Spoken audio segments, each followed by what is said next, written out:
Bonjour, vous êtes bien à l'écoute de Laïkino avec Jonathan, la chronique cinématographique de l'Union des familles laïques. Aujourd'hui, Alain va vous parler de François Ozon, un des grands réalisateurs français actuels. Bonjour Alain. Bonjour Jonathan, bonjour amis cinéphiles. Vous savez, il arrive qu'un film fasse, comme on dit, un carton, que son réalisateur donne d'un seul coup le meilleur de lui-même, et puis parfois, plus rien. Au cinéma comme en littérature, il existe des auteurs, des réalisateurs qui ont une réelle filmographie dans laquelle on retrouve, comme chez les écrivains, une grande part d'eux-mêmes. C'est dans cette veine que se situe le réalisateur français François Ozon, qui après avoir réalisé plusieurs courts-métrages, marque son entrée dans le cinéma avec 2 longs-métrages remarqués, Goutte d'eau sur pierre brûlante et Sous le sable, au début des années 2000. S'ensuivent plus d'une vingtaine de films où il va prouver son grand talent en visitant des thèmes très divers, allant de la comédie au drame, en passant par le film historique, le film intimiste, le film d'actualité et même la comédie musicale. Je vous invite à consulter sa filmographie qui est vraiment très riche. Je voudrais vous conseiller de découvrir ou redécouvrir ce réalisateur avec quelques titres. En 2001, il réalise 8 femmes, drame musical au casting éblouissant, Catherine Deneuve, Isabelle Huppert, Fanny Ardant, Daniel Darieux, Emmanuel Béard, excusez du peu. Un soir de Noël, dans une maison bourgeoise en pleine campagne, la maîtresse de maison est assassinée. S'ensuit une enquête faite de trahison, de révélations et de chansons.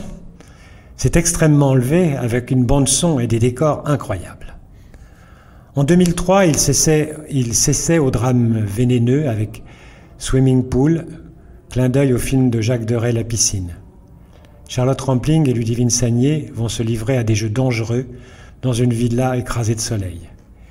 C'est plein de sensualité, cette sensualité qui a la marque de François Ozon.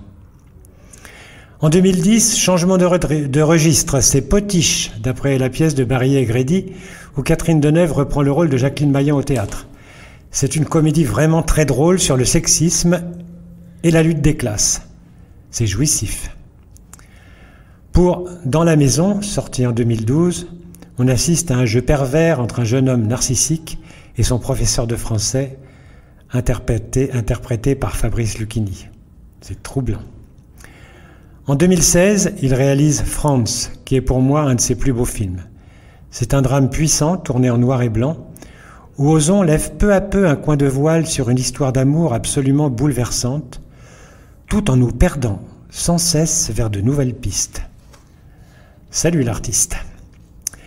En 2018, c'est avec Grâce à Dieu qu'il déclenche une bronca de la part de l'Église catholique. En effet, il s'inspire de faits réels pour nous narrer le combat judiciaire mené par des victimes d'abus sexuels sur mineurs dans l'Église. Mais il traite ce sujet délicat avec une grande pudeur et une totale objectivité. Et c'est l'an dernier qu'il nous livra le très pudique Été 85, récit du premier amour d'un adolescent pour un jeune homme qui dévastera sa vie. Ozon est un des rares cinéastes français qui soit un véritable auteur. La prochaine fois, un autre auteur, espagnol, celui-là. À très vite.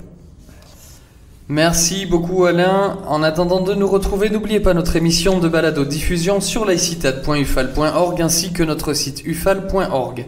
N'oubliez pas que nos activités ne sont possibles que grâce à vos dons et vos adhésions. C'était Jonathan sur Laïkino. À très bientôt.